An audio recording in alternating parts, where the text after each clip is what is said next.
Plutôt que de se morfondre, d'essayer de trouver des sources d'apprentissage dans ces échecs, qu'est-ce que je peux mieux faire? Qu'est-ce que je peux mettre en place comme routine et comme technique?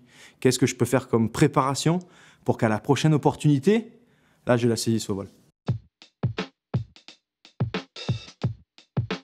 Donc on apprend assez vite d'une à se forcer une carapace, c'est ce que je disais dans les vidéos un peu en amont, qui était vraiment la faculté à faire le tri entre les avis qui comptent, que je dois écouter, et ceux, franchement, en bien comme en mal. Donc c'est pas que de rejeter le mal, c'est aussi de discarder complètement le bien dans des avis qui comptent peu. Donc très clairement, les médias jouent un rôle prépondérant dans le sport, et il faut savoir aussi leur dire merci. Ils rendent le rugby, pour parler de mon sport, populaire, plus économiquement viable, donc quelque part ça me revient. On a des plus beaux stades, on a des plus beaux événements, on est diffusé partout dans le monde, on a la chance de vivre des trucs extraordinaires, donc merci les médias. Mais la réalité, c'est que l'avis sur ma performance compte très peu.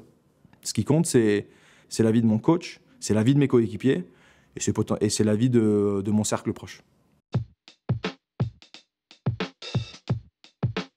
Donc pour gérer le stress, et notamment le stress des médias, les seules techniques que je pourrais recommander, que j'ai utilisées, le fait d'échanger, de s'ouvrir, de trouver des espaces de confidence, de trouver des confidents, et ensuite de mettre en place une façon de mettre dans des compartiments chaque pensée et chaque problème.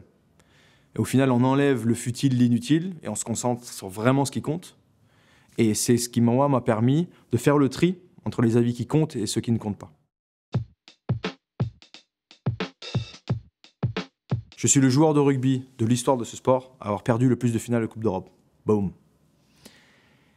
Mais au bout de 12 ans, j'ai réussi à prononcer la phrase que je suis le joueur de rugby à avoir joué le plus de finales de Coupe d'Europe. Et ça, c'est une autre façon de le tourner tout de suite.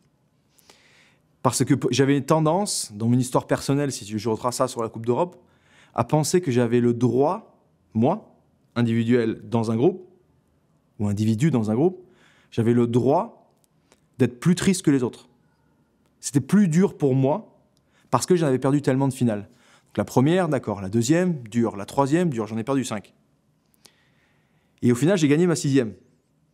Mais parce que sur ma 6e, j'avais réussi à me décharger de ce mindset très individuel, complètement inadéquat par rapport à l'esprit collectif et l'esprit du rugby. Mais de quel droit, si tu veux, est-ce que j'avais le droit d'être plus triste que les autres ? J'ai perdu ces 5 finales, pas avec la même équipe, pas avec les mêmes joueurs, pas contre les mêmes adversaires. Il n'y a aucun lien. Et pourtant, j'avais un peu envie, peut-être, pour me réconforter, que les gens aient de la peine pour moi, parce que moi, en particulier, c'était dur pour moi, alors que ce n'était pas le cas. Et au final, j'ai transformé vraiment cet échec en... J'ai réussi à comportementaliser, à mettre dans des boîtes plus claires, à filtrer ce qui était important, ce qui n'était pas important, à savoir, à essayer plutôt que de se morfondre, d'essayer de trouver des sources d'apprentissage dans ces échecs, qu'est-ce que je peux mieux faire? Qu'est-ce que je peux mettre en place comme routine et comme technique? Qu'est-ce que je peux faire comme préparation pour qu'à la prochaine opportunité, là, je la saisisse au vol. Alors pour tous ceux qui ne sont pas des athlètes professionnels, comment est-ce qu'ils peuvent s'inspirer des techniques des athlètes? C'est tout simplement d'être convaincus de la légitimité de l'excellence. Donc on parle d'athlètes, oui, mais tous les profils d'excellence ont une légitimité qui est difficile à challenger. À partir du moment où ils ont gagné, ils ont réussi, ils ont fait quelque chose de bien. Donc si eux-mêmes sont capables d'exprimer soit leur vulnérabilité, soit le fait qu'ils ont besoin d'aide, soit le fait qu'ils ont vécu des moments durs, j'espère que ça inspire tout le monde à s'ouvrir, à exprimer sa vulnérabilité, à aller chercher des confidences ou des confidents, à aller chercher des façons de s'améliorer et à clore le débat sur le fait que personne n'est trop fort, ni trop parfait, ni trop performant, ni trop successful pour aller chercher de l'aide.